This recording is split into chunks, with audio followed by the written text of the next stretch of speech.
I am wondering if anyone here has seen the new Storm Chaser movie, Twisters. Or maybe the original Twister, singular, not plural. I recently saw both. I had to see Twister first before I saw Twisters.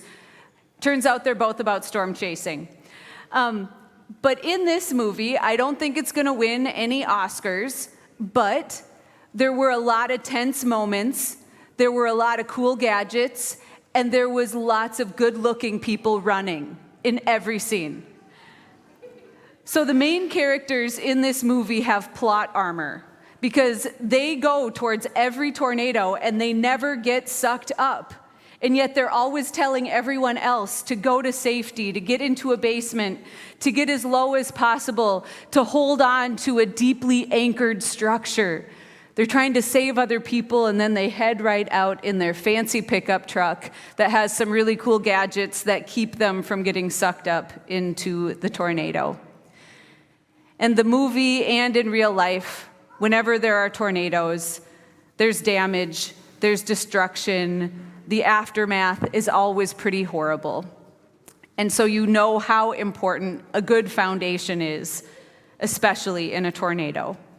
During the month of September, our sermon series is called Foundations, because we want to help everyone here have a good, strong foundation in Christ.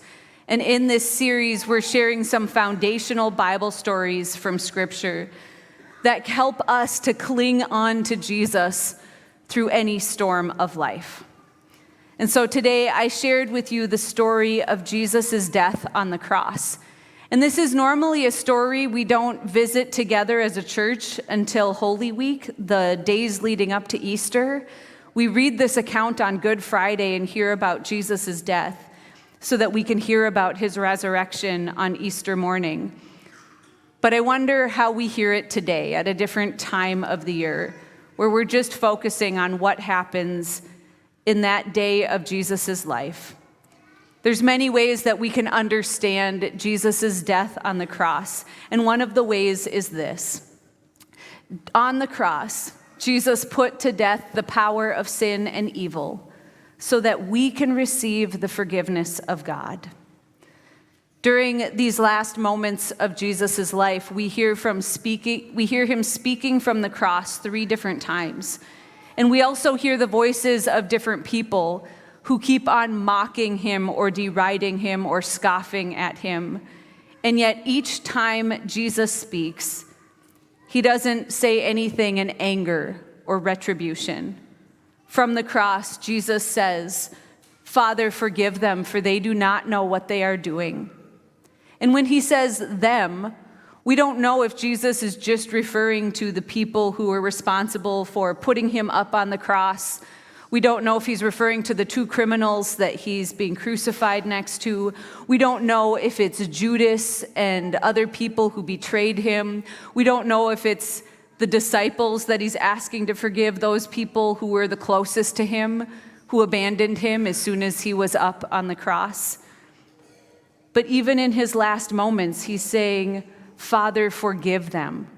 He's still speaking on the behalf of anyone who has wronged him to get forgiveness.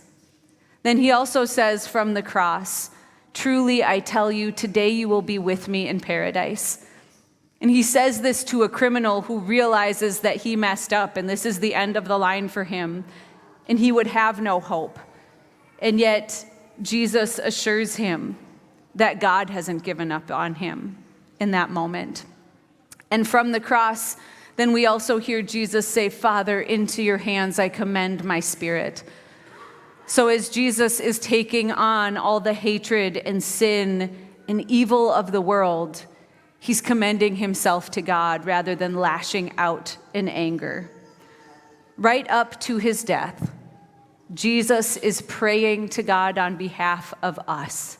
Jesus is reaching out to people who didn't deserve to be reached out to. And Jesus is commending himself to God. And we might be tempted to say, yeah, well, he was Jesus. Forgiveness was easy for him. Jesus was built different. That's true. He was fully God, but he was also fully human, and he was dying an unfair and painful death. And yet the one thing he could have control over is the words that he used. And the words that he used were words of forgiveness rather than revenge. Father, forgive them, for they do not know what they are doing. Forgiveness is foundational in our faith. And yet I think forgiveness is so hard. We humans are so good at hurting one another. Sometimes it's just in a moment of stress and we have a quick temper and we say things or do things that we wish we wouldn't have said or done, and we hurt people. Sometimes we get so much bitterness and anger built up towards somebody that we want to hurt them. Sometimes we just make a series of mistakes and bad choices, and it makes a big mess in our lives. And sometimes looking at our lives is like surveying the aftermath of a tornado. Either the bad choices that we have made to mess things up, or if we get in the way of other people's bad choices. We can wonder, how do we start to pick up the pieces? Where do we even begin? Well, I want to share a story with you that I've shared before, but it's a story that keeps bearing fruit. It's something that I keep learning from in my own life. Many of you know that my husband and I lost our daughter, Helena. She died 16 years ago. And she was born with a heart defect, and she had a surgery when she was a few days old. And then she had another heart surgery when she was 3 months old. And then before she reached the age of 2, she had her third major surgery. And 3 days after that surgery, she died.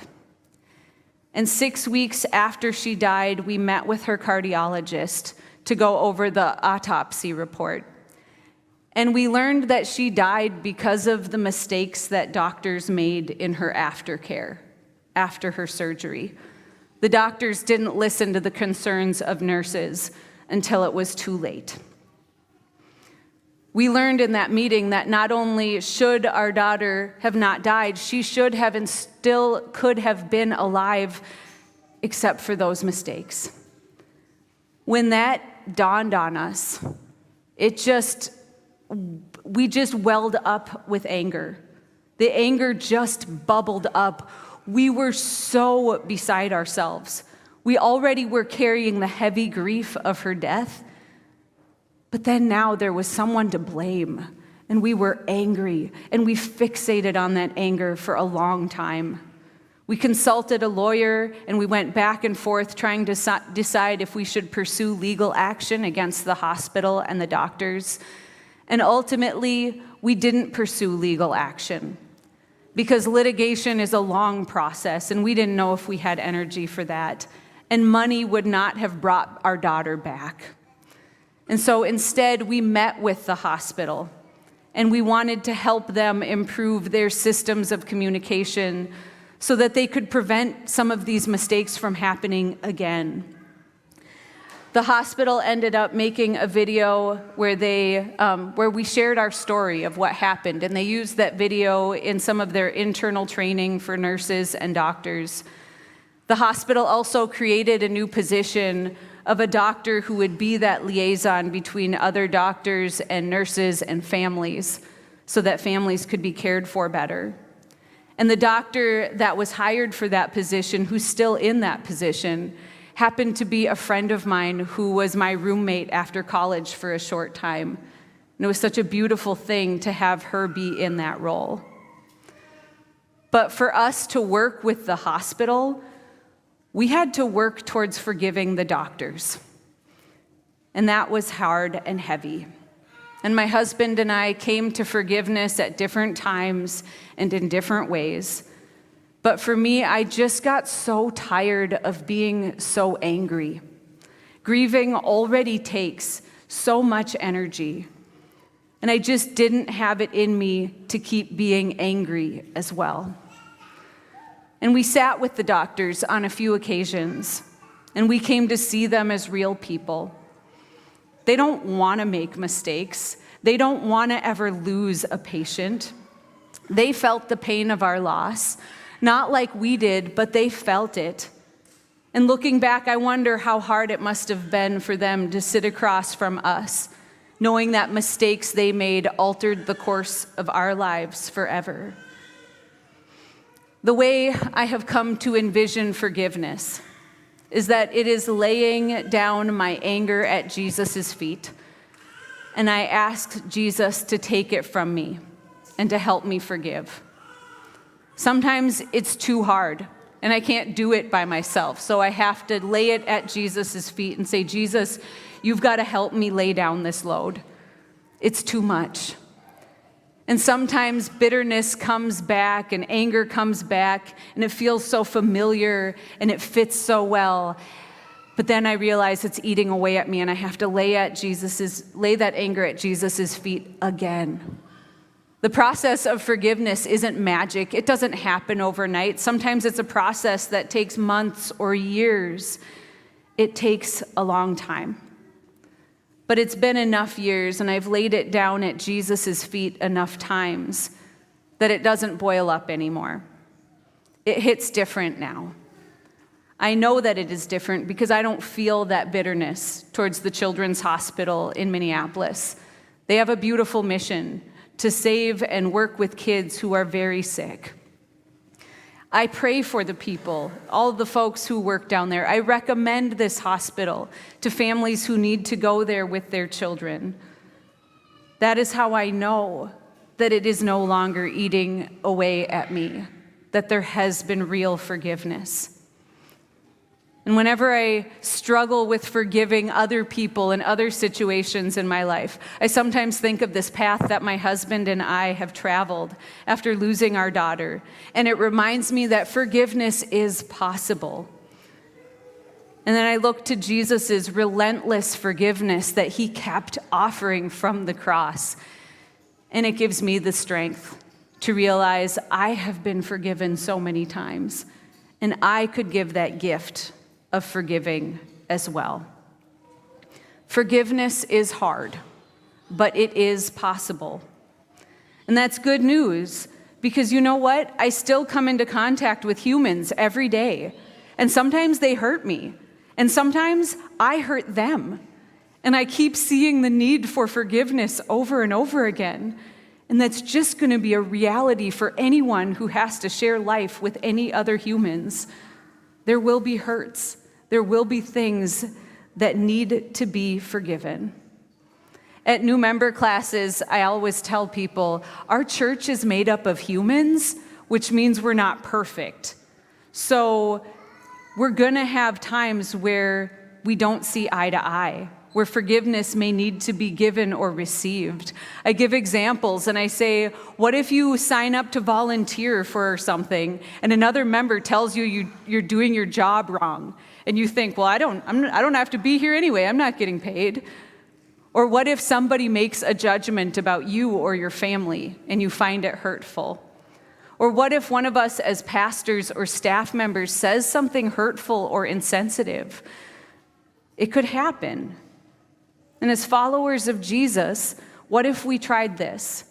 What if someone hurt you and you said, you hurt me, and you shared why, and you gave that person an opportunity to apologize and to have a fresh start?